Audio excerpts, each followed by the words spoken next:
สวัสดีทุกท่าน แต่ละวันมีเรื่องราวอันเกิดจากการที่พวกเราเริ่มคิดอันเกิดจากพวกเราเริ่มดึงสัญญาความทรงจำจิตดวงใดที่ตื่นรู้จะเห็นอาการเหล่านี้เห็นทุกขณะเลยและจิตดวงใดตื่นรู้เห็นว่าที่เห็นนี้ก็ไม่ใช่เราความหมายคือมีเรื่องราวมีแต่ละวันก็ไม่เคยมีตัวตนอยู่จริงการตื่นรู้และเห็นแบบนี้นั่นแหละคือผู้ที่พ้นแล้วจากวัฏฏะผู้ที่หมั่นฟังวิชารู้แจ้งจิตแล้วตื่นรู้จนรู้แจ้งจิตย่อมเห็นทุกขณะแห่งอาการไม่มีขณะใดที่ไม่เห็นหรอกเห็นทุกขณะเลยการเห็นนั้นปราศจากผู้เห็นโดยสิ้นเชิงพระอาจารย์เองเห็นธรรมชาติเหล่านี้เขาแสดงความจริงของเขาอยู่แบบนี้มันไม่เกาะไม่ถือครองในความรู้นี้เป็นอยู่อย่างนี้ตอนนี้ตลอดเลยพวกเรา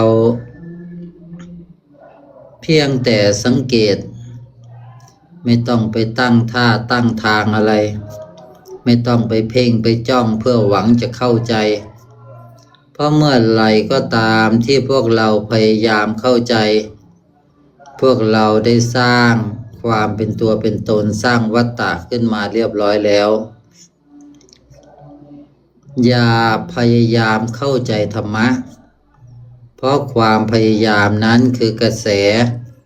แห่งอัตตาตัวตนเป็นกระแสแห่งอวิชชาจิตที่ไม่มีอวิชชาที่เป็นปัญญาจะเป็นจิตที่เห็นกระแสอวิชชาธรรมะนี้ละเอียดมากกระแสอวิชชาจะเป็นกระแสที่ส่งออกไปแล้วถือครองเป็นกระแสที่สร้างเซลล์ประสาทเป็นกระแสที่สร้างเส้นทางกระแสที่สร้างเส้นทางกระแสที่สร้างเซลล์ประสาทกระแสที่สร้างความเพลินกระแสที่สร้างการรู้และการปรุงกระแสแม้แต่ขณะเดียวที่จิตดวงนี้ได้สร้างแล้วไหลไปเพลินไปนั่นแหละวัฏฏะได้เกิดขึ้นตอนนี้แล้วแต่เมื่อพวกเราเห็นกระแสนี้ขณะที่เห็นกระแสนี้เกิดความรู้ว่านี่เองคือกระแสแห่งอวิชชากระแสนี้จะขาดลงในขณะนั้น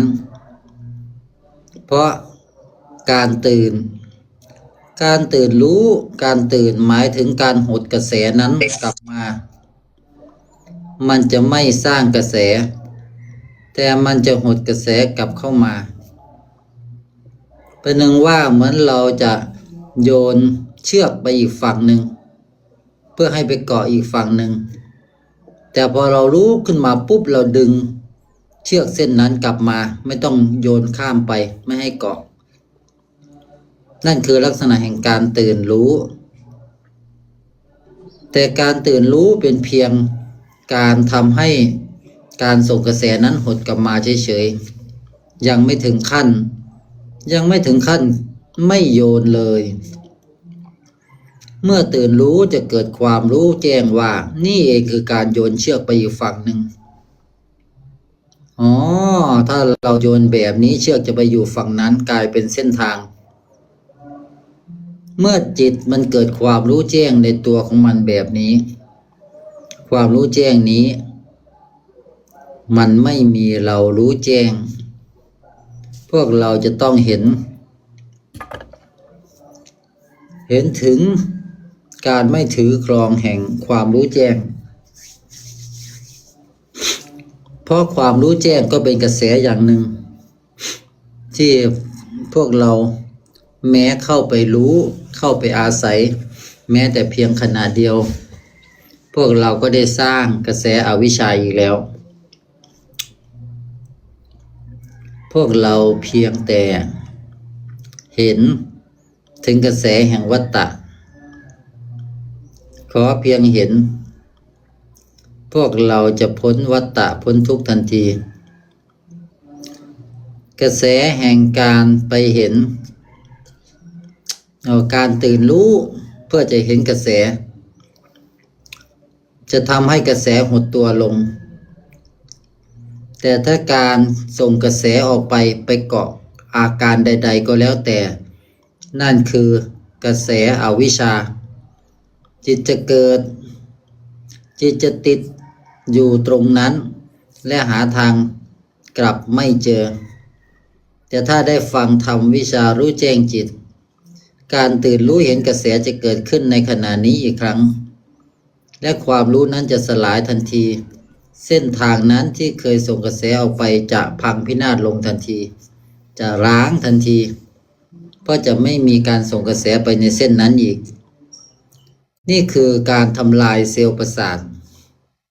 ที่เป็นกระแสแห่งการเกิดนี่คือการทำลายเส้นทางแห่งวัฏฏะที่จิตทั้งหลายเวียนว่ายในทางเส้นนั้นทุกครั้งที่พวกเราอาศัยอาการอะไรก็แล้วแต่อาศัยอาการรู้อาศัยอาการคิดอาการนึกอาการที่เป็นอารมณ์สุขทุกข์สงบวุ่นวายอาการทรงจำหรืออาการที่รับรู้ผ่านไปรู้ข้างนอกตาหูจมูกลิ้นกายเพียงแค่ขณะเดียวที่ตื่นรู้นั่นแหละความรู้จะเกิดขึ้นคือความรู้ว่ากระแสที่ออกไปข้างนอกเป็นแบบนี้กระแสอวิชชาคือไปรู้ข้างนอกแบบนี้แค่เพียงรู้ว่ากระแสนี้กระแสที่รู้นี้กระแสที่ส่งออกไปให้ค่าให้ความหมายนี้เพียงแต่รู้แจ้งว่านี่เองคือกระแสวัฏฏะกระแสอวิชชาความเข้าใจนี้แหละจะแปลสภาพเนื้อธาตุจิตที่ส่งกระแสจะไม่ส่งกระแสอีกต่อไปการปรุงแต่งทั้งหลายยังคงทำงานแต่จิตจะไม่ส่งกระแสเลยเพราะจิตแปลสภาพเป็นองค์ปัญญาเป็นเนื้อปัญญา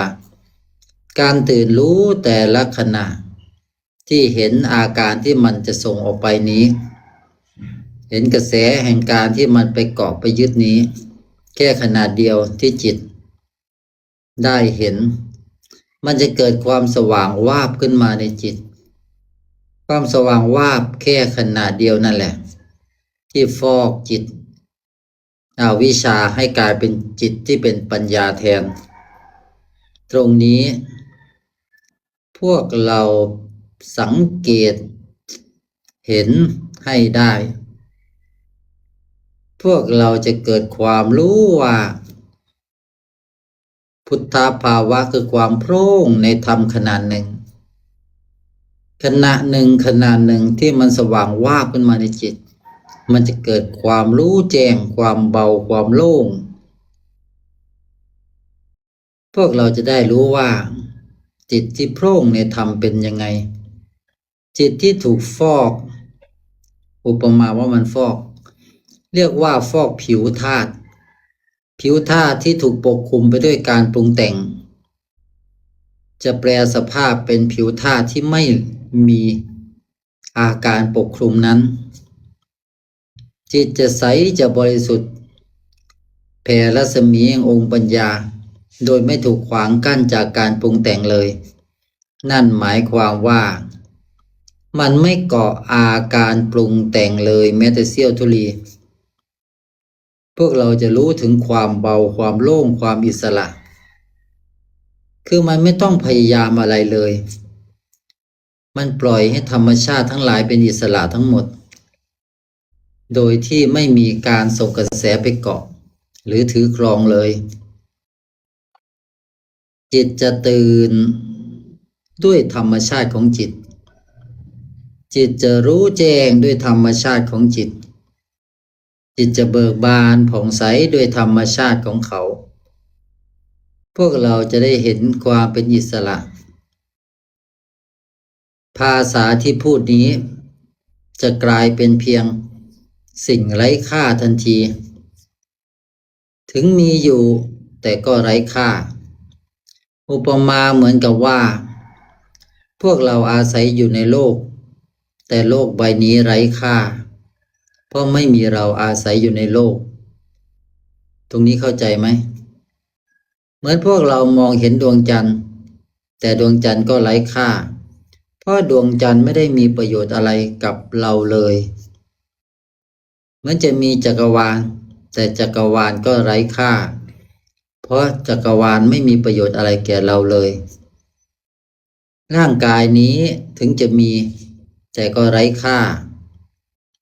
เพราะร่างกายนี้ไม่ได้มีประโยชน์อะไรกับเราเลยที่รู้นี้ที่คิดที่นึกที่มีอารมณ์ที่ทรงจำอยู่นี้ก็ไร้ค่าเพราะสิ่งเหล่านี้ไม่ได้มีประโยชน์อะไรกับเราเลยนั่นคือลักษณะแห่งจิตที่ตื่นแล้วแจ้งแล้วเบิกบานแล้ว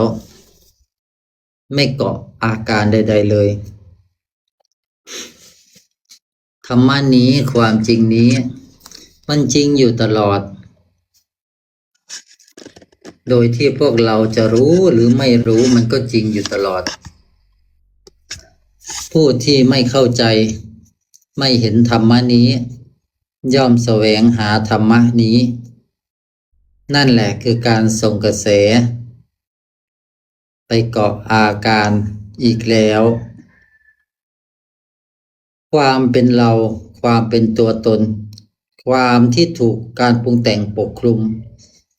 จนสำคัญว่ามีเรามันจะเริ่มหนักขึ้นเพราะจิตแบบนี้จะไปอาศัยอาการทรงจำมันจึงเกิดความหนักคือมันมีการปรุงแต่งเป็นความทรงจำขึ้นมาปกคลุมธาตุบริสุทธิ์กลายเป็นธาตุปรุงแต่ง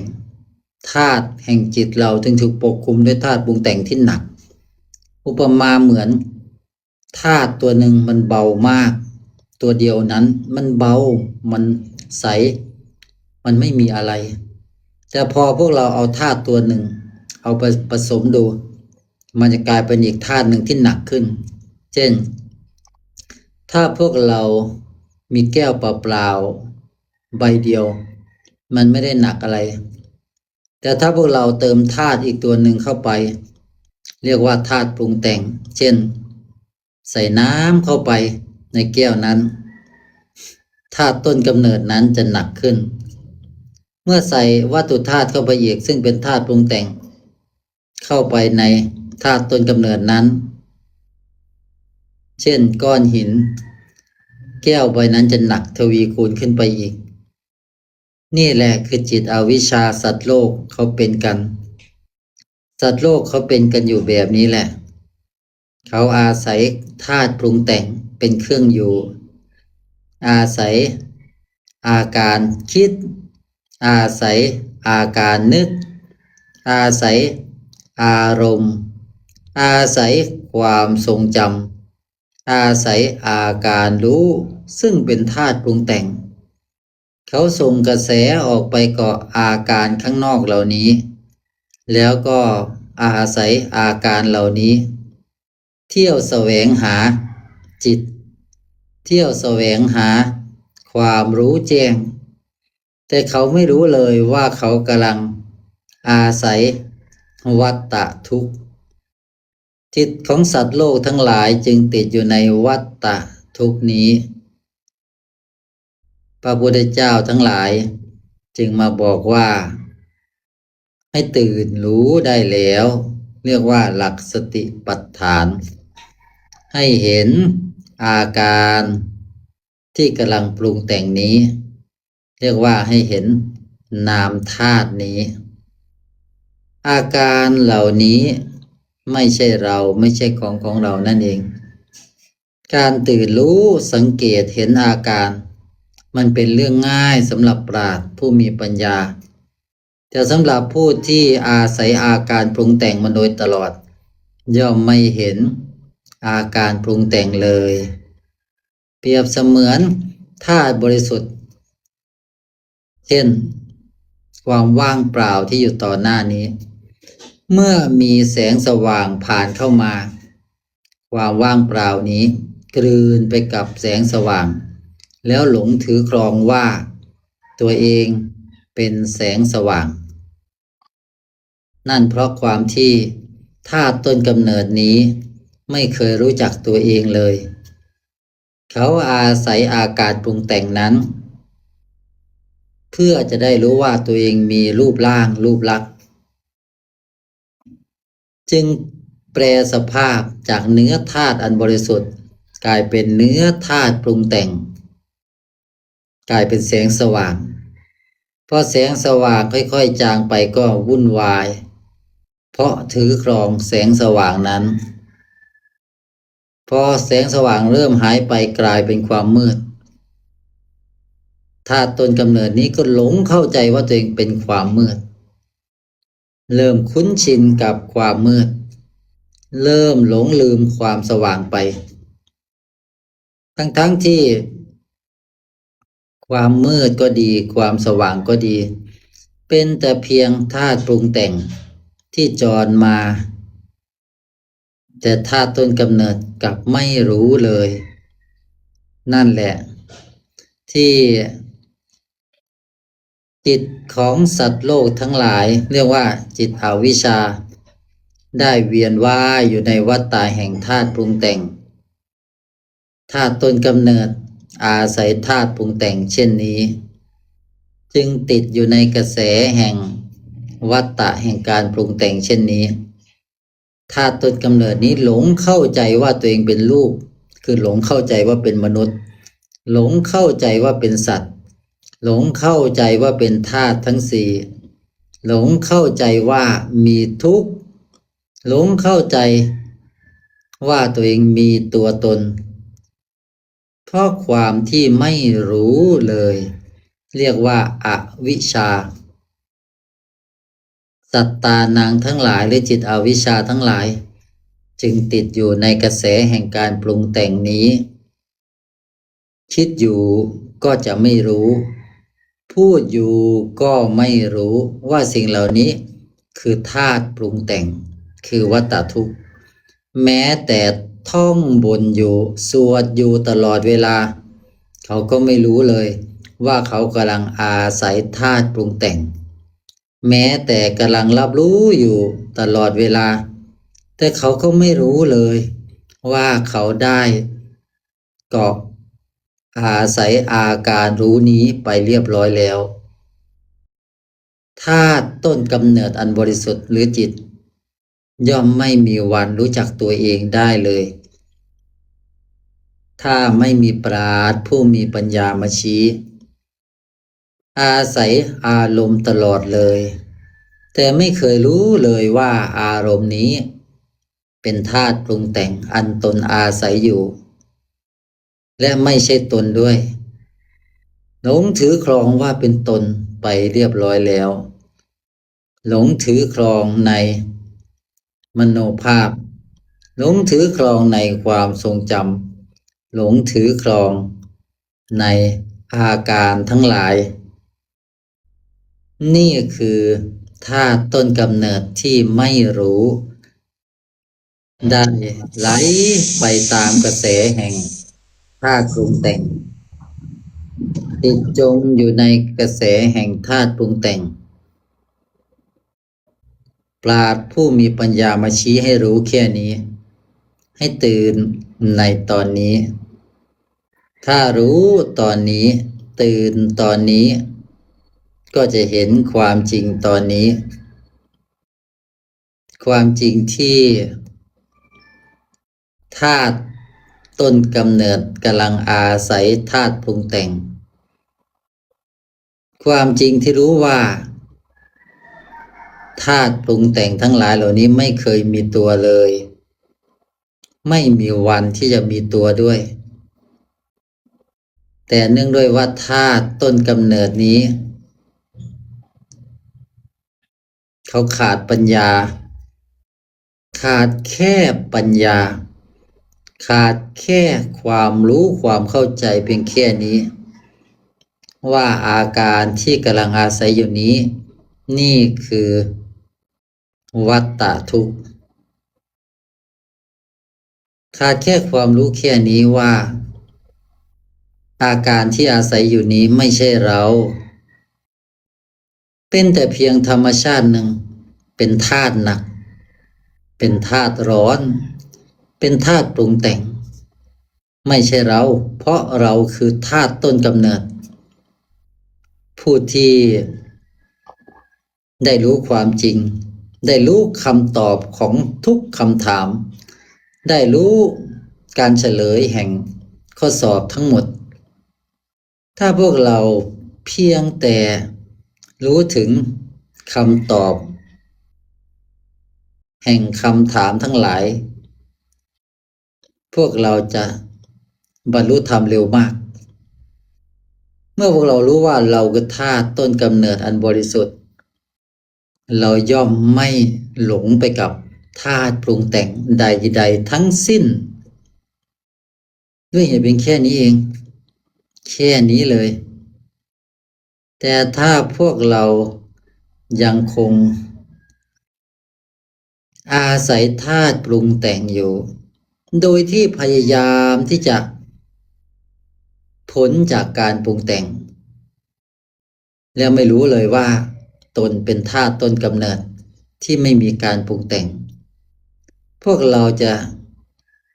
เสียเวลากับการวุ่นวายที่จะพ้นจากการปรุงแต่งนั้นเพราะความที่ไม่รู้คำตอบเลยพยายามหาคำตอบ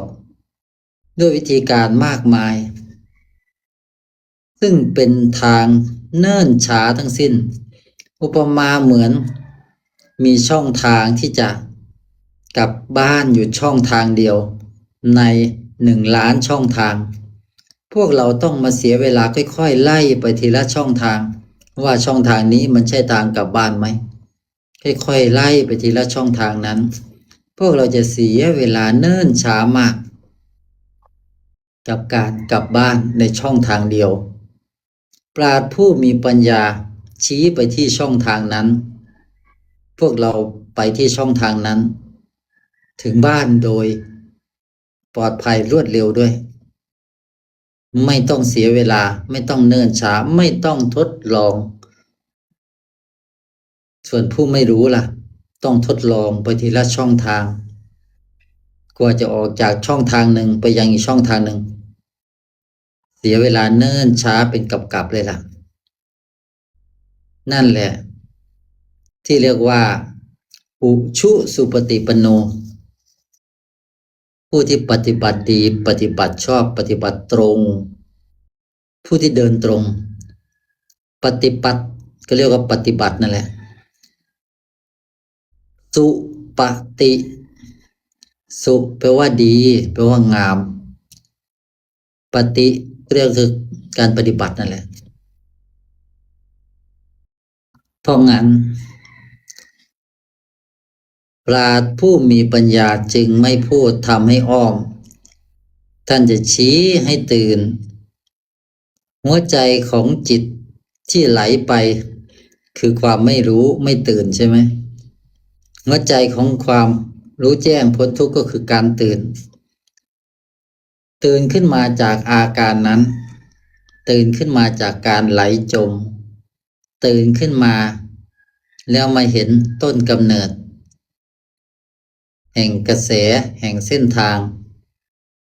ทุกขณะเลยที่พวกเรากำลังปรุงทุกขณะเลยที่พวกเรากำลังรู้ทุกขณะนี้มีความรู้แจ้งอยู่กับเราตลอดเลยอวิชชาจะสลายเมื่อพวกเราได้ตื่น ในขณะนี้เห็นกระแสที่พวกเราไหลไปเกาะมันจะเห็นชัดเจนเลยขณะที่กำลังเริ่มคิดนั่นแหละกระแสแห่งการเข้าไปถือครองความคิดเกิดขึ้นพวกเราจะเห็นชัดมากนะกระแสแห่งการไหลไปคิดกระแสนี้ถ้าพวกเราได้เห็นพวกเราจะเกิดความสว่างวาบขึ้นมาในจิตมันจะฟอกจิตอวิชชาให้กลายเป็นองค์ปัญญาพวกเราจะเห็นชัดเลยความไม่รู้ความสงสัยนั่นแหละมันจะแปลสภาพเป็นความรู้แจ้งความสงสัยกลายเป็นความไม่สงสัยแล้วความไม่รู้กลายเป็นความรู้แจ้งแล้วคือรู้แจ้งแล้วว่านี่เองคือเส้นทางที่เรียกว่ากระแสที่จิตส่งออกไปเกาะอาการทั้งหลายเหมือนเซลล์ประสาทนั่นแหละเหมือนกระแสของเส้นประสาทที่กำลังถูกสร้างขึ้นมาใหม่ๆนั่นแหละธรรมะง่ายๆแบบนี้แหละ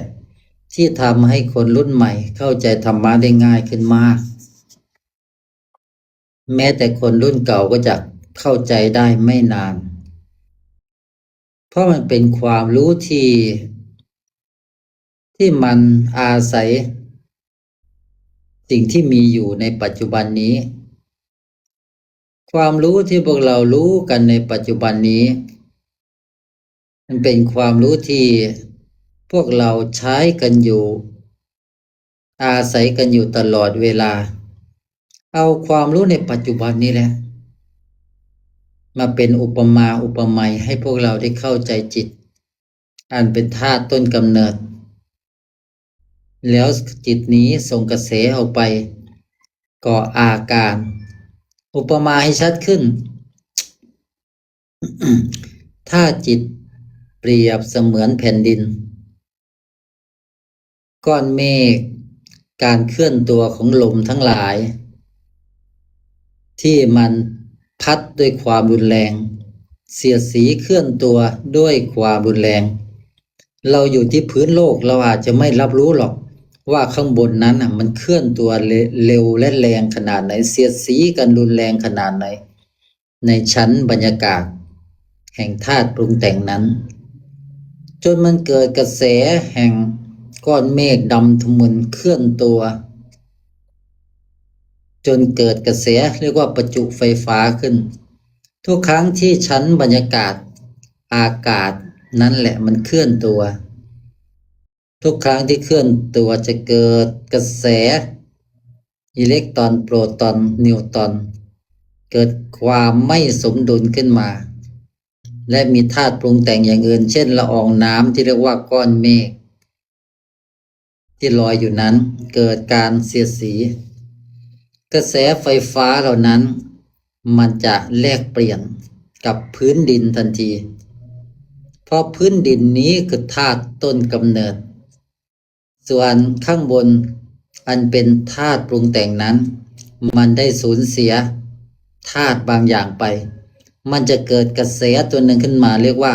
กระแสแห่งการแลกเปลี่ยนประจุไฟฟ้าตรงนี้แหละ ที่แผ่นดินนี้และ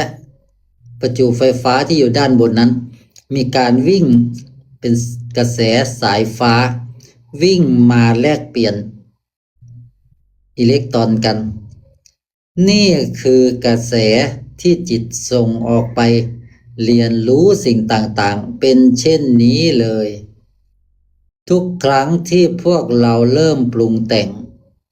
มันจะมีกระแสแห่งการเข้าไปเรียนรู้ตรงนี้แหละกระแสเข้าไปก่อยึดแลกเปลี่ยนถ้าเป็นโลกใบนี้เรียกว่าอิเล็กตรอนมันจะแลกเปลี่ยนอิเล็กตรอนโปรตอนกันในชั้น บรรยากาศเพื่อให้เกิดความสมดุลในธาตุจิตอันเป็นธาตุต้นกำเนิดเราส่งกระแสออกไปเกาะการปรุงแต่งเช่นนี้แหละพูดแบบนี้เข้าใจได้ไหมเนาะ อุปมาเหมือนเมล็ดของต้นไม้ใหญ่มันจะเอาข้อมูลทั้งหมดออกมาจากเมล็ดกลายเป็นต้นไม้ใหญ่และต้นไม้ใหญ่นั่นแหละก็มาจากเมล็ดตรงนี้เข้าใจไหมทั้งอนันตจักรวาลมีรูปแบบรูปร่างการทำงานมาจากจิตและอาการจิตทั้งสิ้นเลย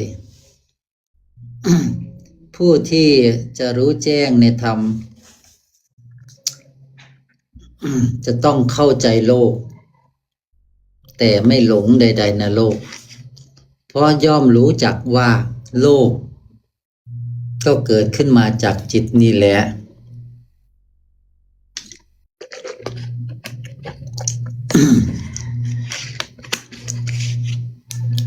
ผู้ที่หมั่นฟังธรรมวิชารู้แจ้งจิตย่อมเกิดความอัศจรรย์ได้ปัญญาในการทำงานของจิตและอาการจิตจิตเป็นธาตุต้นกำเนิดส่งกระแสออกไปเพื่อจะสร้างอาการจิตจนเกิดอาการจิตอนันตมิติขึ้นมาเป็นอาการรู้ซึ่งเป็นอนันตมิติเป็นอาการคิดอาการนึกอาการที่เป็นอารมณ์อาการที่ทรงจำสิ่งเหล่านี้เป็นอนันตมิติที่ผู้เข้าไปอาศัยแล้วย่อมหลงอยู่ติดอยู่เมื่อได้เจอปราชญ์มาชี้ว่ามิติแห่งนามธาตุนี้มันเป็นวัฏฏะนะมันเป็นทุกข์นะมันเป็นของร้อนนะมันเป็นของหนักนะมันเป็นตัวเป็นตนนะมันไม่ใช่เรานะมันจะกัดเอานะผู้ใดได้ฟังธรรมลักษณะนี้ย่อมไม่ส่งกระแสไปเกาะสิ่งที่เป็นธาตุปรุงแต่งนั้นสิ่งที่เป็นโทษเป็นภัยนั้นพระพุทธเจ้าจึงสอนให้พวกเรารู้จักทุกข์โลกนี่แหละคือทุกข์โลกแห่งรูปมันเป็นทุกข์นะ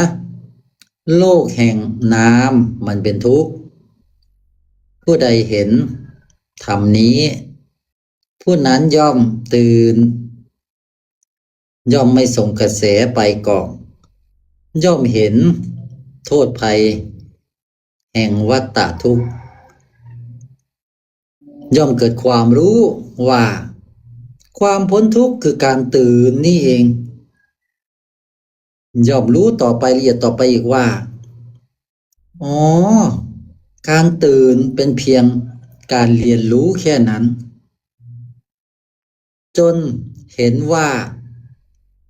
วัฏฏะแห่งการปรุงแต่งนั้นได้สลายออกจากธาตุต้นกำเนิดแล้วจนเห็นว่าแม้แต่การเรียนรู้นี้ก็ไม่จำเป็นอีกแล้วเพราะไม่มีอะไรให้เรียนรู้แล้วเรียกว่าจบกิจคือจบแล้วถ้าต้นกำเนิดไม่ต้องสร้างอาการรู้เพื่อจะเรียนรู้สิ่งใดเพราะไม่มีสิ่งใดให้เรียนรู้แล้วเสียงก็ไม่ใช่เสียงอีกแล้วเสียงที่พูดอยู่ในใจที่เรียกว่าความคิดก็มันก็ไม่ใช่ความคิดอีกแล้วมโนภาพมันก็ไม่ใช่มโนภาพอีกแล้วความทรงจำก็ไม่ใช่ความทรงจำอีกแล้วอารมณ์สุขก็ดีอารมณ์ทุกข์ก็ดีอารมณ์สงบก็ดีอารมณ์วุ่นวายเฉยๆก็ดีเขาไม่ได้เป็นอะไรอีกแล้วแม้แต่ความรู้แจ้งที่ได้รู้แจ้งแล้วนี้ก็ไม่ต่างกันเลยคือเขาเป็นของเขาอยู่แบบนั้นเขาไม่ได้เป็นอะไรเลย จิตจึงไม่สร้างอาการรู้เพื่อจะไปเรียนรู้อีกต่อไปเพราะไม่มีสิ่งใดๆให้รู้ธรรมชาติอันเป็นธาตุต้นกำเนิดได้แปรสภาพเป็นธาตุแห่งปัญญาเรียบร้อยบริบูรณ์ธาตุต้นกำเนิดที่แปรสภาพเป็นธาตุปัญญาแล้วจะไม่สร้างอาการใดๆไม่สร้างวัฏฏะใดๆอีกแล้วนี่คือคุณลักษณะแห่งธาตุต้นกำเนิดที่แปรสภาพเป็นเนื้อปัญญาส่วนธาตุต้นกำเนิดใดยังไม่ได้แปรสภาพเป็นเนื้อปัญญา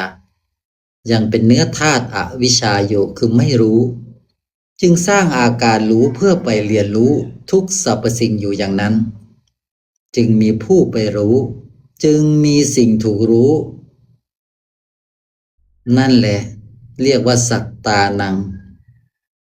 สัตว์โลกสัตว์โลกผู้หลงอยู่ในโลกโลกแห่งรูปโลกแห่งนามที่กล่าวมานี้ไม่ได้มีสัตว์บุคคลตัวตนเราเขาเป็นแต่เพียงภาษามาสื่อสารให้พวกเราได้รู้จักโลกอย่าหลงโลกโลกแห่งรูปเขาไม่ได้เป็นอะไรโลกแห่งนามเขาก็ไม่ได้เป็นอะไรอย่าไปสร้างความเป็นอะไรให้กับโลกโลกเขาไม่เคยมีตัวตนอยู่จริงมีขึ้นมาก็เพราะปั้นแต่งกันให้มันมีเองปราชญ์ผู้มีปัญญาทั้งหลายท่านประกาศธรรมนี้ท่านพาดวงจิตทั้งหลายพ้นวัฏฏะอยู่อย่างนี้ท่านทำหน้าที่เช่นนี้ตลอดจนดวงจิตทั้งหลายแปรสภาพเป็นเนื้อปัญญาทั้งหมดนี่แหละปราชญ์ไม่ใช่แค่เอาตัวเองรอดแต่เพื่อพาจิตทุกดวงแปรสภาพด้วยองค์ปัญญาอันธาตุต้นกำเนิดนี้ได้ตั้งไว้ชอบแล้วพวกเราเข้าใจไหมจงตั้งเช่นนี้จงตั้งอยู่ในฐานแห่งความไม่ได้เป็นอะไรแล้วเพราะนี่คือคำเฉลยของคำถามทั้งหลายทั้งปวงการเรียนรู้ทั้งหลายทั้งปวงมันมาจบตรงที่เราได้รับคำเฉลยแล้วและนี่คือคำตอบของคำถามที่ทำให้พวกเราได้เรียนรู้จบสิ้นเราได้จบแล้วเรียนจบแล้วเรียนจบวิชาวัฏฏะทุกข์แล้วเรียนจบวิชาการเกิดไม่รู้จบรู้สิ้นแล้วบัดนี้การเกิดไม่รู้จบรู้สิ้นนั้นมันไม่มีอีกต่อไปแล้วเมื่อพวกเราเรียนจบแล้วย่อมไม่เรียนรู้สิ่งใดอีกต่อไปผู้ใดยังคงเรียนรู้อยู่นั่นแหละคือกระแสที่จิตอวิชชาส่งออกไปเกาะกระแสปรุงแต่งทั้งหลายแม้แต่ขนาดจิตเดียวพวกเราก็จะเกิดในวัฏฏะอย่างหาที่สุดไม่ได้เรียกว่าอนันตมิติ ธรรมะที่เรียกว่าอุชุสุปฏิปันโนเป็นธรรมะที่ชี้ตรงต่อทางกลับบ้านอันมีอยู่ช่องทางเดียวนอกนั้นเป็นช่องทางที่เป็นมายาทั้งสิ้นอย่าเสียเวลากับช่องทางอื่นๆอีกมากมายเพราะทั้งหมดนั้นเป็นช่องทางที่พาพวกเราติดอยู่ในมิติผู้ที่น้อมจิตฟังวิชารู้แจ้งจิตมันพิจารณาตามด้วยจิตย่อมเห็นความจริงนี้ได้โดยง่ายไม่เกิน7 วัน ไม่เกิน7 เดือนอย่างโง่สุดๆไม่เกินไม่เกินปี2 ปีหรอกแต่ถ้าโคตรโคตรละอันนี้ก็ไม่เกิน7 ปีหรอกเพราะงั้น ผู้ใดก็ตามที่สังเกตอาการที่รู้อยู่ภายในที่สังเกตอาการที่คิดอยู่ภายในจะเห็นกระแสแห่งอวิชชา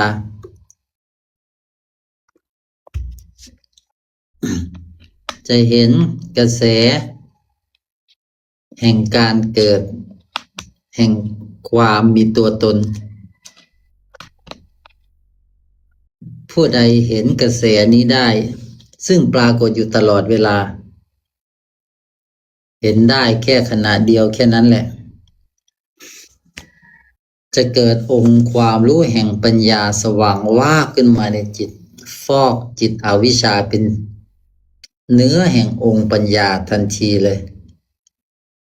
แค่ขณะจิตเดียวก็เพียงพอแล้วที่จะทำให้พวกเราพ้นจากวัฏฏะขณะจิตเดียวจริงๆแค่น้อมฟังทางกลับบ้าน ทางที่พวกเราไม่ต้องเอาลูกไปปฏิบัติและไม่ต้องเอาน้ำไปปฏิบัติเพียงแค่พวกเราสังเกตเห็นรูปและนามที่เขาทำหน้าที่ของเขาอย่างไร้ผู้ถือครองแค่ขณะเดียวนะที่เห็นแค่ขณะจิตเดียวที่เห็นว่าที่รู้นี้เขารู้เองแค่ขณะจิตเดียวที่เห็นว่าที่คิดนี้ที่มีอารมณ์นี้ที่จดจำนี้เขาทำงานเองแค่ขณะจิตเดียวที่เห็นว่า